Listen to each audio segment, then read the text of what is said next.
Yes, good morning everyone.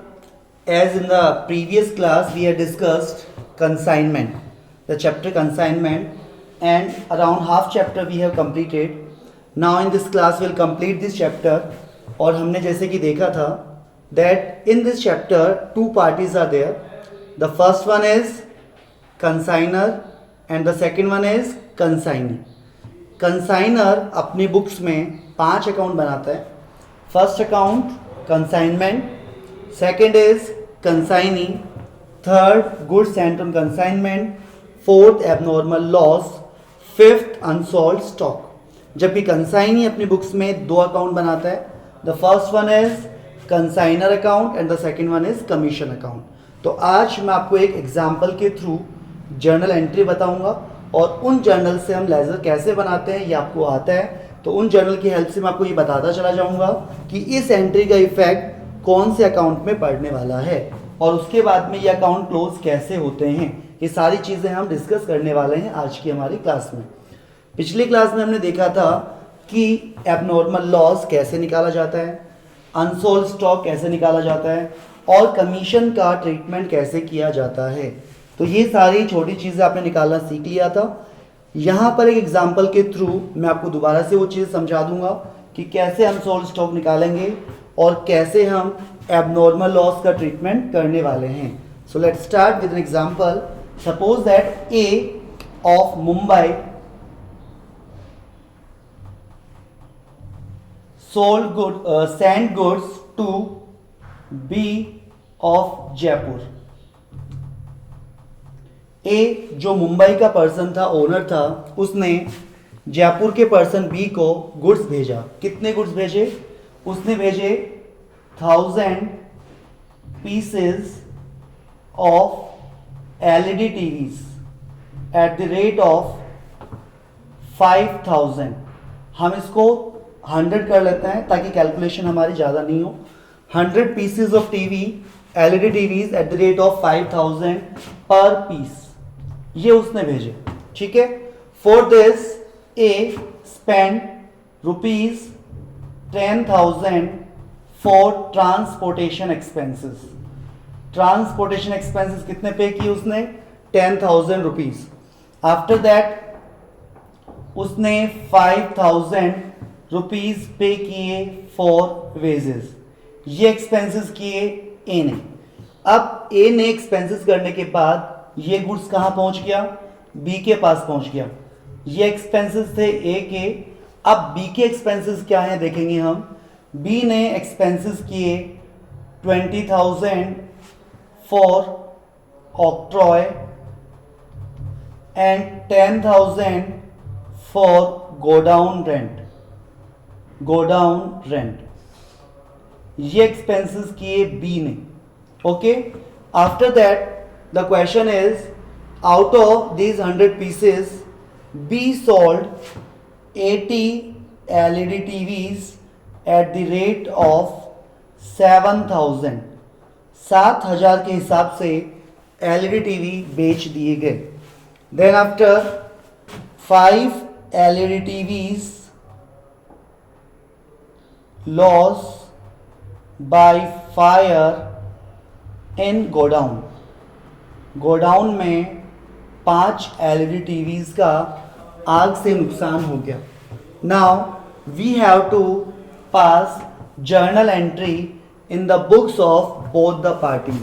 हमें दोनों parties की बुक्स में जर्नल एंट्री करनी है. कैसे हम करेंगे ये मैं आपको 1 बाय 1 एंट्री के थ्रू बताने वाला हूँ. चलिए स्टार्ट करते हैं. सबसे पहले देखिए, सबसे पहला ट्रांजैक्शन, जब भी आप क्वेश्चन स्टार्ट करें तो सबसे पहले हम ये देखेंगे कि क्या ट्रांजैक्शन हो रहा है स्टार्टिंग से और वहीं से आप एंट्री बनाना स्टार्ट कर देंगे. तो सबसे पहले हमने देखा ए ने बी को गुड्स भेजा. तो सबसे पहले एंट्री किस चीज़ की होगी? गुड्स भेजने की. तो सबसे पहले हम बात करते हैं ए की बुक्स में. ए अपनी बुक्स में क्या एंट्री करेगा? ए अपनी बुक्स में एंट्री करेगा गुड्स सेंड करने की. तो गुड्स सेंड करने की एंट्री होगी consignment account debit to goods sent on consignment. Consignment account debit to goods sent on consignment means that A ने जब वो गुड्स परचेज किया था तो उसके लिए एक्सपेंसेस था और एक्सपेंसेस को हमेशा डेबिट करते हैं. इस चैप्टर में आपको मैंने लास्ट क्लास में बताया था कि जो कंसाइनमेंट अकाउंट है वो जो भी एक्सपेंसेस हैं और जो भी इनकम है उनके लिए ओपन होता है. तो कंसाइनमेंट अकाउंट ओपन होगा जितने भी एक्सपेंसेस हैं और जितने भी इनकम्स हैं उनके लिए. तो बात करते हैं कि इसकी एंट्री का अमाउंट कितना आएगा. रूल क्या लगा, debit all the expenses and losses consignment account, credit what goes out. Goods जा रहा है किसके पास, कंसाइनी के पास. तो एंट्री होगी consignment to goods sent on consignment. Amount की यदि हम बात करें तो हम देखेंगे 100 पीसेस मल्टीप्लाई बाई 5000 ईच. तो कितना अमाउंट हो गया अपना, टोटल हो गया बेटा 5 lakh rupees. 5 lakh rupees. This is the first entry. First entry अपनी है गुड्स सेंड करने की, consignment to goods sent on consignment. So this is the general entry in the books of A. B की बुक्स में इस चीज की कोई एंट्री नहीं होगी. क्यों नहीं होगी, क्योंकि वो गुड्स बी खरीद नहीं रहा है, बी को तो केवल बेचना है. सो बी अपने बुक्स में इस चीज की कोई भी एंट्री नहीं करेगा. सो ये एंट्री केवल किसकी बुक्स में होगी, only in the books of A. अब हम बात करते हैं कि ए की बुक्स में एंट्री जो हुई consignment to goods and on consignment, this is the journal entry. तो अब इस जर्नल एंट्री का इफेक्ट कौन कौन से अकाउंट में पड़ने वाला है ये आपको आता है अच्छे से, आपने 11th में खूब किया हुआ है. तो देखिए consignment and goods sent on consignment हमने दोनों अकाउंट बनाए हैं, कंसाइनमेंट भी बनाया है और goods sent on consignment account भी बनाया है. तो कैसे रिकॉर्डिंग करेंगे, कंसाइनमेंट अकाउंट में हम लिखेंगे to goods sent on consignment 5 lakh से. जैसा कि जर्नल से लेजर आप बनाते हैं उसी प्रोसेस पे to goods sent on consignment. और कंसाइनमेंट अकाउंट में आपने लिखा to goods sent on consignment, तो गुड्स सेंट ऑन कंसाइनमेंट में क्या लिखेंगे आप, बाय कंसाइनमेंट. ये आपकी हो गई जर्नल एंट्री का लेजर में पोस्टिंग जो कि आपको आता है. तो आपको जर्नल से लेजर पोस्टिंग में प्रॉब्लम नहीं आएगी, आपको प्रॉब्लम आएगी ये अकाउंट कैसे क्लोज होंगे, वो हम लास्ट में डिस्कस कर लेंगे. तो पहली एंट्री समझ में आ गई आपको. फिक्स एंट्रीज है बेटा, ये जो भी एंट्री है सारे चैप्टर में फिक्स रहेंगी. Consignment to goods sent on consignment. B की बुक्स में एंट्री क्यों नहीं की हमने, क्योंकि बी गुड्स बेच रहा है ए के बिहाफ पे, वो खुद खरीद नहीं रहा है. दैट्स वाई ये एंट्री बी की बुक्स में नहीं होगी. तो पहली एंट्री क्लियर और आपका पहला ट्रांजेक्शन भी क्लियर. अब यहाँ जगह की थोड़ी प्रॉब्लम है, इसीलिए मैं इस एंट्री को इरेज करके वापस दूसरी एंट्री कंटिन्यू इसके साथ ही करता हूँ. ठीक है, ये फर्स्ट एंट्री होगी, ध्यान रखेंगे आप. नाउ सेकेंड एंट्री किस चीज़ की होगी अब देखेंगे हम. सेकेंड एंट्री के लिए कंटिन्यू क्वेश्चन पढ़ते रहेंगे हम. तो सेकेंड ट्रांजेक्शन क्या है इसके बाद, कंसाइनर के एक्सपेंसेस. कंसाइनर ने 10,000 तो पे किए ट्रांसपोर्टेशन, 5,000 पे किए wages. So what is the total expenses of consignor, 15,000. 15,000 रुपए खर्चा किया कंसाइनर ने. तो एंट्री की बात करें, this entry is related to for paying the expenses by the consignor. The rule is debit all the expenses, and for expenses and income we are opening here consignment account, and to cash because cash is going out for payment of expenses. So consignment to cash in the books of A, that is the consigner. अब बात करेंगे हम in the books of B. B कौन था, consign. जब expenses consignor पे कर रहा है तो कंसाइनी का कोई भी रोल नहीं होता उसमें. सो कंसाइनी की बुक्स में इस एक्सपेंसेस की भी कोई एंट्री नहीं होगी. तो अब बात करते हैं इस एंट्री का इफेक्ट कहाँ पड़ने वाला है. इस एंट्री का इफेक्ट होगा कंसाइनमेंट अकाउंट में और कैश अकाउंट में. कंसाइनमेंट में हम क्या लिखेंगे, जैसे कि हम लिखते हैं जर्नल से लेजर में टू कैश. कंसाइनमेंट में डेबिट साइड में हम लिख देंगे टू कैश. और यदि हम कैश अकाउंट की बात करें तो आप देखिए क्या कंसाइनर ने अपनी बुक्स में कहीं कैश अकाउंट बनाया है, नहीं बनाया. इसलिए इस एंट्री में केवल और केवल जो इफेक्ट होगा वो केवल कंसाइनमेंट अकाउंट में होगा, कैश अकाउंट में नहीं पड़ेगा, क्योंकि हमने यहाँ कोई भी कैश अकाउंट नहीं बनाया। ओके, तो ये हमने एंट्री कंप्लीट कर ली जो एक्सपेंसेस थे कंसाइनर के। अब बात करते हैं बी के पास गुड्स पहुंच गया और बी ने उस गुड्स को लेने के लिए कुछ एक्सपेंसेस बियर किए। क्या थे वो एक्सपेंसेस? 20,000 उसने पे किए ऑक्ट्रॉय के और 10,000 उसने पे किए गोडाउन रेंट के। तो टोटल एक्सपेंसेस कितने हो गए बी के? That is 30,000 rupees. तो 30,000 रुपीज पे किसने किए? बी ने। किसके बिहाफ पर? On the behalf of those goods जो कि कंसाइनर का था। बेचना तो गुड्स कंसाइनर का ही है उसे, वो उसके बदले क्या मिलेगा? उसे कमीशन मिलने वाला है और वो कमीशन की रेट है यहाँ पर 10%। मैं यहाँ लिख देता हूँ 10% कमीशन। ठीक है, तो अब यदि बात करते हैं हम एक्सपेंसेस की, किसने पे किए एक्सपेंसेस? कंसाइनी ने पे किए हैं। किसके बिहाफ पर? कंसाइनर के बिहाफ पर। तो एंट्री कैसे होगी इसकी एंट्री हम करेंगे consignment account debit to consignee, consignment account debit to consignee. इस एंट्री का मतलब क्या हुआ? इस एंट्री का मतलब हुआ कि ये एक्सपेंसेस एक्चुअली में है तो कंसाइनर का, लेकिन अभी इसे किसने पे किया? कंसाइनी ने पे किया। तो क्या रूल लगा? Debit all the expenses and losses. Consignor के लिए एक्सपेंसेस है इसलिए हमने क्या कर दिया? इसको डेबिट कर दिया। लेकिन ये एक्सपेंसेस अभी किसने पे किया है? Credit the giver. किसने पे किया है अभी? कंसाइनी ने पे किया। दैट्स वाई जो आपकी एंट्री बनी वो थी consignment account debit to consignee account. Is it clear? अब बात करते हैं कंसाइनी की बुक्स में क्या एंट्री होगी इस चीज की। कंसाइनी की बुक्स में एंट्री होगी डेबिट द रिसीवर। ये एक्सपेंसेस कौन बॉन्ड करेगा? कंसाइनर बॉन्ड करेगा। तो एंट्री होगी कंसाइनर अकाउंट डेबिट और पैसा किसके पास से गया? बी के पास से गया, तो टू कैश अकाउंट। तो एंट्री हो गई कंसाइनी की बुक्स में कंसाइनर टू कैश। क्यों? इसके पास से पैसा गया, क्रेडिट व्हाट गोज आउट, और पैसा किससे लेना है? इसे कंसाइनर से लेना है, तो डेबिट द रिसीवर। ओके, चलिए अब बात करते हैं इस एंट्री को कौन कौन से अकाउंट में हम रिकॉर्ड करेंगे।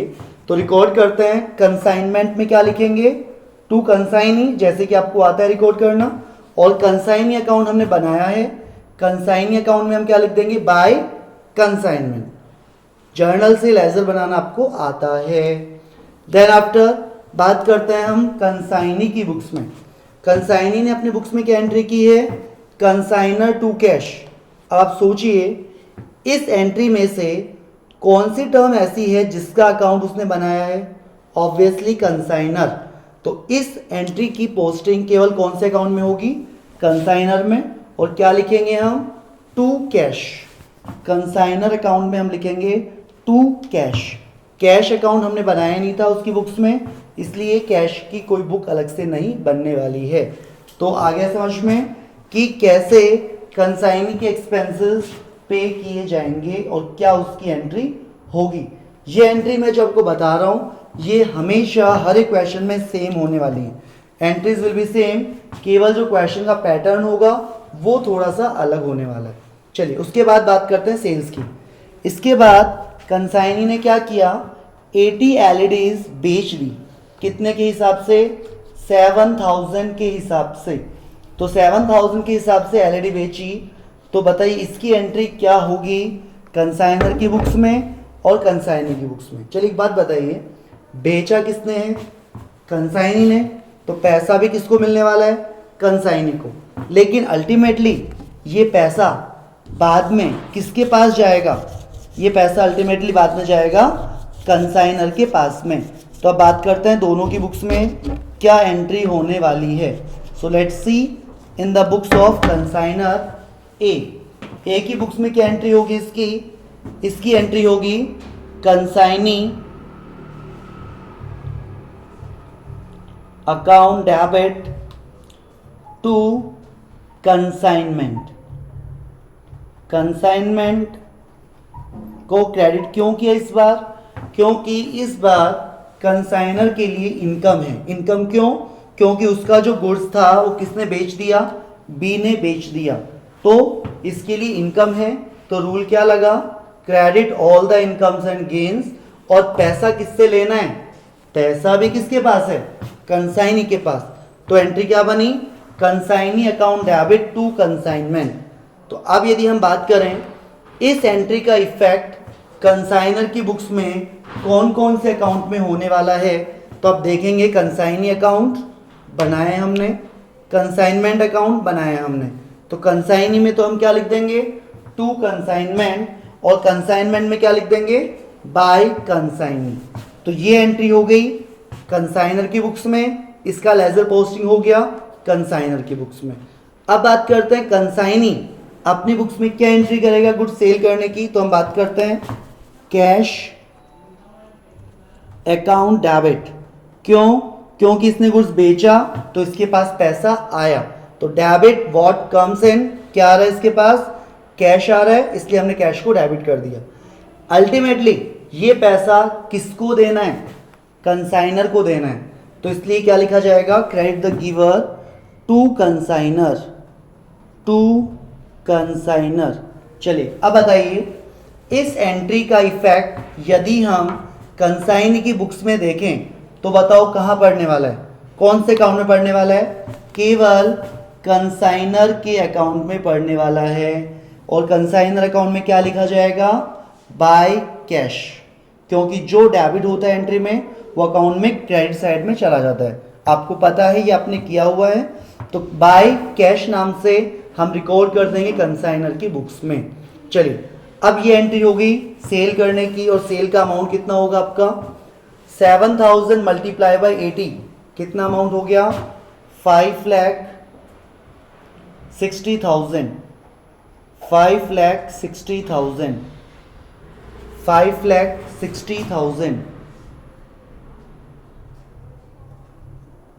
अमाउंट कैसे आया आपका? 7000 multiply by 80, that will be 5,60,000। तो ये एंट्री होगी आपकी दोनों तरफ। अब बात करते हैं कितनी एलईडीज का नुकसान हो गया उसके गोडाउन में। तो वो है अपनी 5 एलईडीज। तो ये अपना कौन सा लॉस हो गया? ये हमारे लिए है एबनॉर्मल लॉस। और एबनॉर्मल लॉस का जो ट्रीटमेंट था वो याद कीजिए, मैंने आपको बताया था लास्ट क्लास में। फिर से अभी कैलकुलेट कर लेते हैं कि कैसे एबनॉर्मल लॉस निकाला जाएगा।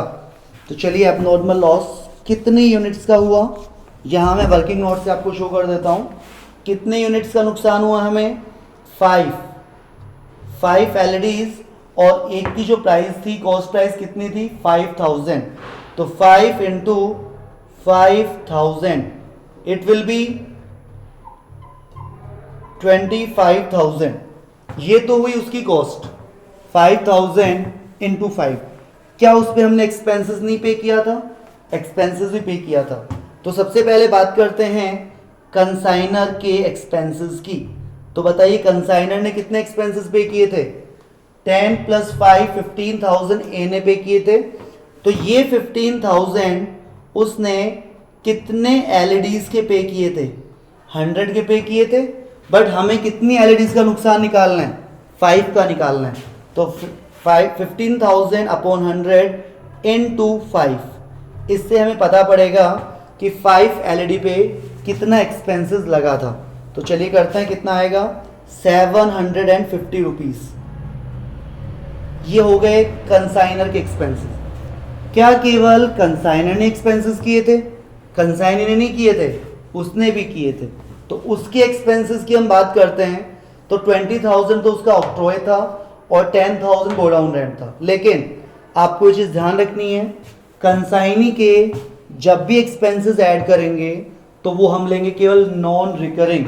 नॉन रिकरिंग मतलब उस गुड्स पे केवल एक बार लगने वाले। जैसे ऑक्ट्रॉय है वो केवल एक बार लगेगा उस गुड्स पे।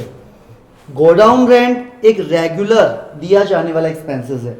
तो जब भी हम कैलकुलेशन करेंगे ध्यान रखना अनसोल्ड स्टॉक और एबनॉर्मल लॉस का केवल और केवल नॉन रिकरिंग एक्सपेंसेस शामिल करेंगे। तो ऐड करते हैं इसके नॉन रिकरिंग। तो बताइए कितने एक्सपेंसेस थे इसके नॉन रिकरिंग? कंसाइनी के नॉन रिकरिंग एक्सपेंसेस कौन से थे? ऑक्ट्रॉय, उस पर एक बार लगता है 20,000 उसने कितने यूनिट्स के दिए थे?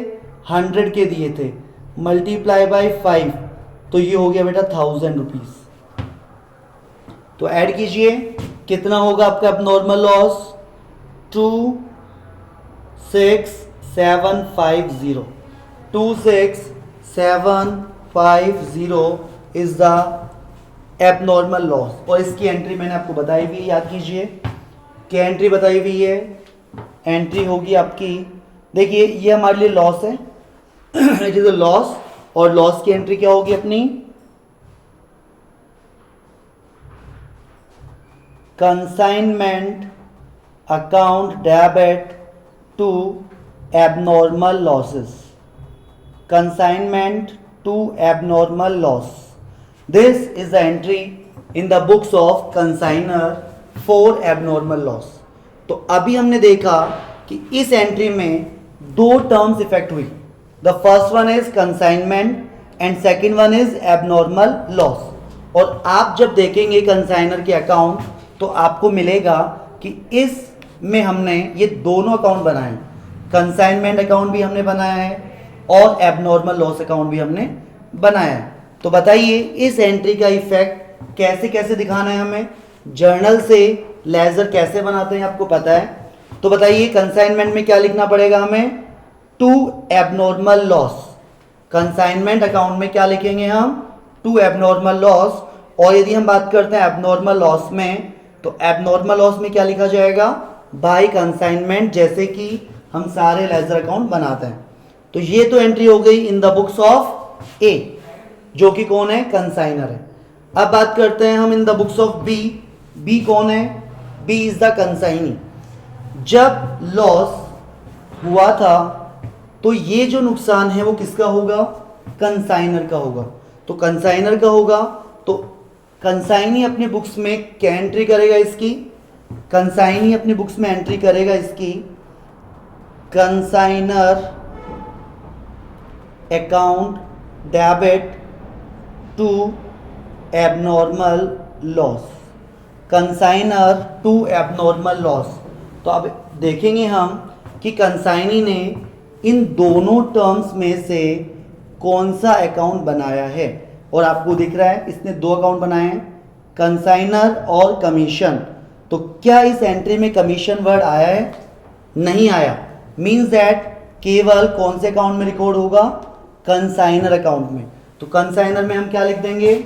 Consignor to abnormal loss. तो इस अकाउंट में लिखा जाएगा टू एबनॉर्मल लॉस। तो हमने बताइए कौन कौन सी टर्म्स कर ली। हमने सबसे पहले एंट्री की एलईडी परचेज करने की, आफ्टर दैट हमने एंट्री की expenses by consignor, after that हमने एंट्री की expenses by consignee, after that हमने एंट्री की गुड्स सोल्ड बाय कंसाइनी, और अब हमने कैलकुलेट कर लिया एबनॉर्मल लॉस। अब हमारे अकॉर्डिंग क्वेश्चन कंप्लीट हो गया, लेकिन अभी भी कुछ हिडन इंफॉर्मेशन हैं जो हमें बताती हैं कि क्वेश्चन कंप्लीट नहीं हुआ, और वो एक बेसिक इंफॉर्मेशन है। कैसे? देखिए सबसे पहले जैसे कि आपको पता है कि टोटल कितनी एलईडीज परचेज की थी हमने, स्टार्टिंग में लिखा हुआ है कितनी एलईडीज परचेज की थी हमने? 100 एलईडीज परचेज की थी हमने।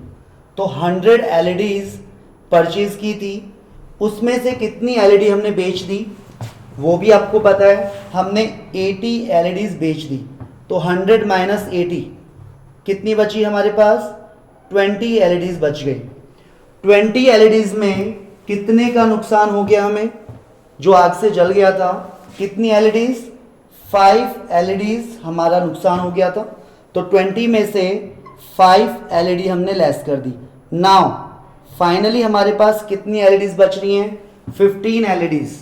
ये हमारा होगा बेटा unsold stock. It will be our unsold stock. और अनसोल्ड स्टॉक कैलकुलेट जब हम करेंगे तो ये भी हम वैसे ही कैलकुलेट करेंगे जैसे हमने एबनॉर्मल लॉस किया था, सेम वैसे ही करेंगे, कोई चेंज नहीं होगा। तो मैंने भी आपको बताया yes, so we were discussing that unsold stock and abnormal loss treatment will be same, calculation will be same. अब हम बात करते हैं कि कैसे हम अकाउंट्स को क्लोज करेंगे। जर्नल एंट्री आप सबको आ गई समझ में। अब जर्नल एंट्री के बाद अगला नंबर आता है अकाउंट्स को क्लोज करने का। सबसे पहला अकाउंट हमारा था कंसाइनमेंट अकाउंट। कंसाइनमेंट अकाउंट बेटा एक प्रॉफिट और लॉस अकाउंट होता है जिसको हम क्लोज करते हैं प्रॉफिट और लॉस से।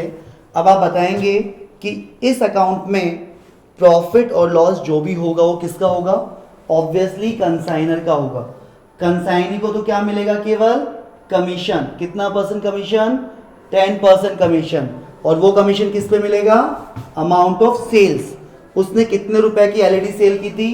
80 इंटू 7,000 5,60,000।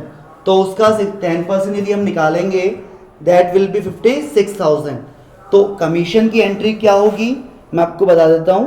कमीशन की एंट्री होगी consignment account debit to commission account. Consignment to commission ये एंट्री होगी कंसाइनर की बुक्स में और वो हम रिकॉर्ड करेंगे कंसाइनमेंट में टू कमीशन। और कमीशन का अकाउंट इसने बनाया नहीं था तो ये हमारी एंट्री हो जाएगी कंसाइनमेंट की। अब आप देखेंगे कैसे हम अकाउंट को क्लोज करेंगे। कंसाइनमेंट अकाउंट क्लोज होता है बेटा प्रॉफिट और लॉस, और जो भी प्रॉफिट और लॉस होगा वो किसका होगा? कंप्लीटली कंसाइनर का होगा। तो क्या लिखेंगे इसके अंदर लास्ट में? इसको क्लोज कर देंगे टू पी एंड एल से।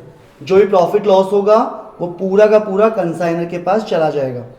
अगला अकाउंट है बेटा consignee account. Consignee account close होगा टू कैश और बाई कैश, और ये बाई कैश वर्ड ही हमेशा आएगा इसमें। क्यों? क्योंकि कंसाइनर को कंसाइनी से पैसा लेना है, क्योंकि सारा पैसा किसके पास है? कंसाइनी के पास है, इसलिए बाई कैश से क्लोज होगा। गुड्स सेंट ऑन कंसाइनमेंट बेटा ये अकाउंट क्लोज होता है ट्रेडिंग से, क्योंकि जो भी हमने गुड्स भेजा था वो ट्रेडिंग अकाउंट को इफेक्ट करेगा, इसलिए ये ट्रेडिंग से क्लोज हो जाएगा। Then after abnormal loss. Abnormal loss account भी क्लोज होगा आपका पी एंड एल अकाउंट से, कि फाइनली जो भी लॉस होता है वो पी एंड एल में चला जाता है। And the last one is unsold stock. Unsold stock close होता है बेटा बैलेंस सीडी से। हमारे पास कितने रुपए का स्टॉक रिमेनिंग रहा था ये हमारा इससे क्लोज हो जाता है। तो हमने देखा कंसाइनर अकाउंट को हम किससे क्लोज करेंगे? कंसाइनर में पांचों अकाउंट है, पांचों को मैंने आपको क्लोज करना बता दिया। अब हम बात करते हैं कंसाइनी की बुक्स में। कंसाइनी ने अपने बुक्स में दो अकाउंट बनाए थे, कंसाइनर और कमीशन। कंसाइनर अकाउंट क्लोज होगा हमेशा टू कैश या टू बैंक से, और the last one is commission account. Commission account close होगा प्रॉफिट एंड लॉस अकाउंट से।